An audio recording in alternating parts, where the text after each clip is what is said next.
Moving to the next segment, we done covered basketball, WNBA and NBA. We done went through our football topics. Actually, we got one more. We got some time. Okay. We got about 40 minutes, so okay. I'll lob it up to you. Which way you want to go with this? Because you hit me with the topics, man. Boss man hit me with the topics. Well, we could talk about we could talk about. Go ahead. We'll talk about it. We'll talk about the Jets. I wasn't really going to talk about the Jets, but okay. So after the Jets, we're going to touch on the HBCU. You know what? No. You know what I want to talk about? I want to talk about something. Audible? Yeah, we're going to Audible. I want to talk about something real quick, and I'm going to send a shout out at the end of the show. I'm going to Audible, and we're going to freestyle this one. Okay. So let me make this clear, and I don't care where this goes. I think that, let me say this, us being, and I'm going to say this, us being black males and having a black-owned company, I think that sometimes it doesn't get respected. What I'm starting to notice in this media that has been going on for a very long time is that we don't get respect as far as media coverage. I'm not going to name names for right now, but I can assure you, if you see this video, I am going to aggressively call you out and start calling them out and making media posts. I will be the Dame Dash of it if I have to. Make it very clear. A lot of you sports programs or sports entities or sports teams, and the owners may not know because it's not really their business to dictate and decide. And it's not out of everything they got going on, it's the last thing. Media is being treated. Some of the stuff I'm seeing, and I'm seeing it from college level, college football, college basketball, men's and women's, National Football League. Go ahead. What you want to do? Let me just make it clear before people try to DM us.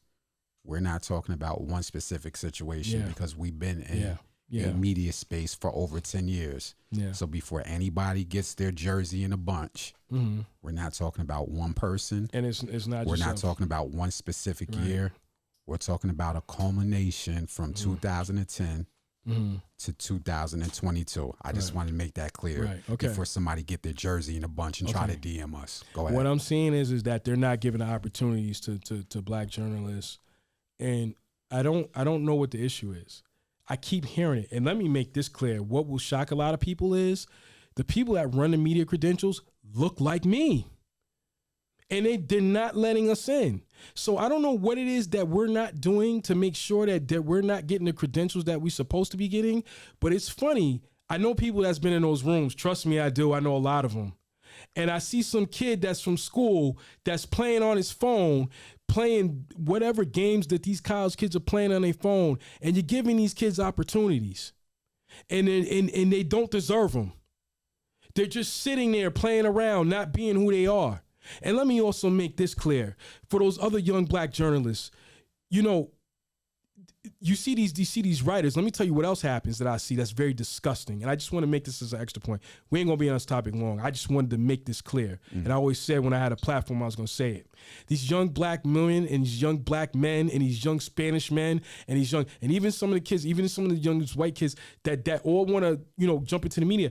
I see them go over to these other media outlets and they looking at them like treating them like trash. Speak on it. And the kid wants to just get in and just say, "Hey, how can I intern? How can I get into the program?" Speak on it. And you see the writer looking at him like they're a clown, and it's a grown ass man. To a point where I want to like mop the floor with him. But see, the difference is I don't work for you. So when you try to get me to look, I look at you right back like what you want to do about it. Because I'm the guy that wants to go outside. So it's a situation where, and I'm the more civil guy. Right. So you're right. So my whole thing is, you might want to stick with me. So my whole thing is like I'm seeing that on a level, and it just makes me sick to my stomach.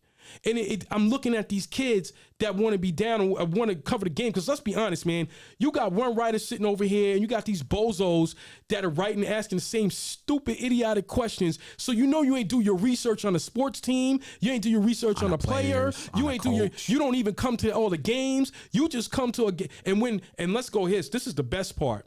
So you'll cover a team because we just cover it because we're committed. So if you let us in the door, we're there whether you 1-15, 2-32. We're gonna run through it with you through whether you playing in a high school gym. We got years of media credentials to verify. Whatever we do, this ain't just clout talking. So whatever we do, we're there for it. So my whole thing is, when I see it, and then when the program gets turned around, we got to go sit in the back. Or this guy comes here that done had a seat, and he ain't never showed up a day in his life. But mind you, he comes around and he starts sitting there, and he comes throwing up the games, and he over here cracking jokes. You looking at this clown like, yo, what you doing, man? And then you know what I'm saying? These dudes don't care. And I there's one thing I'm not going to say. I saw something, and it was a billboard. And let me also shout out, and I'm not gonna put. There was somebody that shouted us out, and for them, I love them to death. We are always loyal to them, and I'm not gonna say that the program. I just don't want to put them out there like that. But they showed us a lot of respect and attention. They knew the commitment we had to them. Very appreciative. And to see some of these media credential people that when I first met you, they was clowning you. And then all of a sudden, for whatever reason, I don't know what happened. You got a promotion. They just said, yo, we believe in you. You can do and say what you want. You start getting like a 360-degree angle and you start acting out. It's embarrassing. And let me tell you, behind closed doors, these leagues and conferences think they got a race problem in coachings. They got a race problem in journalism and media. It is bad. That's the take. It is very bad. So let me make it very clear. For now, I'm not going to say nothing. But it's only a matter of time. And when I do, I'm going to make sure it gets out. See, the thing is that they say, yo, they only at this level. Mm-hmm. We knock on other people's doors. We're the levels that you think that we're not at, we affiliate with them too. Trust me, we can get it out there if we want. So I can just assure you, for right now, this is the heat and warning. And I'm telling you, because it's going to come out and I'm sorry for whatever, because I'm wilding out. Whenever it happens, I am going to expose it. I'm going to start calling names, and you're going to get all the attention you want, because I'm going to make sure it goes on social media. I'm going to make sure it goes into everything that I can get to. This is the person. There's one. Let me tell you a story real quick. It's like with Wallow and Gilly. Sometimes Wallow gives us jail stories. I never forgot I was covering a program. I'm not going to say which one it is, because the area we're in, they'll get a hint. Yeah. I dealt with a coach that they were the most disgusting, disrespectful, degrading individual I have ever came across. Mm-hmm. And trust me, they caught their karma. I have never exposed who they are. I know exactly what collegiate program you're talking about. I can assure you I'm one day going to expose that. That is going to come to an explosion. And at first I thought it was me. And then I started noticing, no, they do it to other people. Now, let me tell you something else, and this is the one name I will bring up. Gino Oriema, he's from UConn. I ain't never seen him wild out like that. So let me make it clear. I'm not telling you what sport it is. I'm not telling you what gender, what anything. Not even what season. What season. But what I saw, it made me sick to my stomach. And then that's another thing. The kids or the young interns or the young college kids that's coming in covering sports, they have to deal with that. But that person caught their karma. And they think that people don't know. They know. They don't even want to deal with you. So whatever opportunity you getting right now, that ain't going to last long either. So that was just an audible, as to say, as a warning shot, because I think that nobody's really talking about it. Nobody has a platform to talk about it, but we going to talk about it. And real quick, before we transition topics, I'm glad you audible that up. I don't, my partner is slightly more passionate. Yeah, very. Not saying I'm not passionate. I'm going to ask you, Taylor, are you okay over there? Because sometimes I feel, all right, my man. Yeah. So you obviously see how passionate he is. My passion is off the camera, but like I tell him, hey, you won't get me. We're just going to outwork everybody. Yeah. And that's no disrespect to anybody's platform. But I'm going to say again, this conversation, this little audible, wasn't about one specific team. Mm-hmm. So you won't get your jersey in a bunch. Mm-hmm. It wasn't about a specific gender. Yep. It wasn't even about a specific race, even though we threw that in there, or even a specific season. We're just saying, as independent Black-owned media and journalists, we've been in this space more than 3 years, more than 4 years, more than 5 years, more than 7 years. Facts. More than 8 years, more than 10 years. We're creeping up on 15 years pretty soon. Mm. We're going to start pulling cards. Yeah. We don't work for anybody. Nope. At least in media. We're not talking about our personal jobs. Yeah. We'll do it professionally so we can't get sued. But the stuff that we've seen as black journalists and black media is disgusting on all levels. Yeah. Not just on a collegiate level, men, women, football, basketball, even on a professional level. Just it's out there. And we're not the only media. We talk to other media behind closed doors. We won't disclose their names, their races, their identities, but just saying the words getting around on multiple programs about some of you people, how you treat black media when we show up. Yeah. And especially how loyal we are for years in and years out. Yeah. But that's neither here nor there. Yeah. Shout out to you, though. Yeah. Shout out to all of you. Yep. Shout out to every one of y'all, because trust me, I'm waiting. There's like I said, I'm never gonna say any names or any organizations for now, but it's gonna start coming to light. And let me tell you also too, it's in hip hop too. Yeah. It's in hip hop. Can I get 2 seconds? You lead the way on that one, because I had to learn the hard way. You went in the door and learned, and then I took the hit too. Let me say this. So this platform, Enveonline, we've been consistently covering hip hop, sports, and fashion. But our bread and butter when we started was hip hop. The stuff we've seen, how, and you know what's crazy? It's never the artist. So I don't want to blame the artist. Mm-hmm. It's always their public. Pardon me. It's always their publicist. I had, and I can say this because I read in this person's bio that they're no longer doing PR work. I had a publicist tell me, well, the only reason why I'm giving you this interview because you live in Albany and I went to the University of Albany. Other than that, I won't even bother answering your email. Right. This was 2010. Mm-hmm. I'm not going to say the artist because if I say the artist, you'll go look up their publicist's name. Mm-hmm. I told my partner, I said, we're just getting our foot in the door. Right. Let's just knock this interview out and just keep it moving from there. 12, 13 years later, I don't think like that. Any publicist, especially if you look like me, you look like me and tell me some shit like that, I'm going to tell you to go F yourself. Yeah. And if your artist feels some type of way, I'm going to show the artist the email and tell you to take it up with them. Yeah. But yeah, go ahead. Let me add to the story.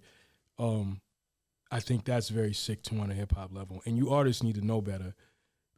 Think about why you only do certain press. Just think about that. So if you artists are starting to look around, you're like, yo, I got a project coming out. How come I'm not getting certain press? Or how come when I start my career doesn't press run? Right. Either your press run or even when you just feel like, yo, I need to get out there. How come you don't really have, because they're ignoring all those people. There is multiple media outlets and they get told no all the time. Let me tell you something else that bothers me about that whole situation real quick, because I know we on time. It just on the hip hop level, it makes me sick. Sports, it makes me sick. I'm not surprised though. But in our culture, it makes me even more sick. Beyond. And the fact that y'all playing yourselves. But you know what's funny? When their career starts dwindling, they come knocking on the door. Yo, I don't. Sending emails. Hey, what are you guys doing? What? What do you mean? No, we doing what we doing and whatever, man. Leave me alone. Go away. Shoot. You got to go, brother. You need to go ask your publicist why you getting done dirty. Ain't got nothing to do with me. I don't have nothing to do with you. Just on the strength of what I'm seeing. So I just a heated warning, because one day we're gonna write about everything we've been through. We could write about a lot of stuff now. Like I said, trust me, if you did us dirty, it's gonna come out. Trust me when I tell you, it's gonna come out. This ain't a 3-year conversation. It's not a 5-year conversation. It's not a 10. We're literally north of 15. We're creeping up on 15 years in media and hip hop and sports and fashion. And I know that might not be 30 years, but 15 years is a long time. Yeah. And I'm only 35.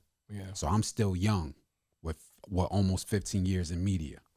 Yeah. So trust me when I tell you, there's a lot of stuff that black journalists and black independent media go through that y'all wouldn't know. But we just started that good audible, man. Yeah. Let me.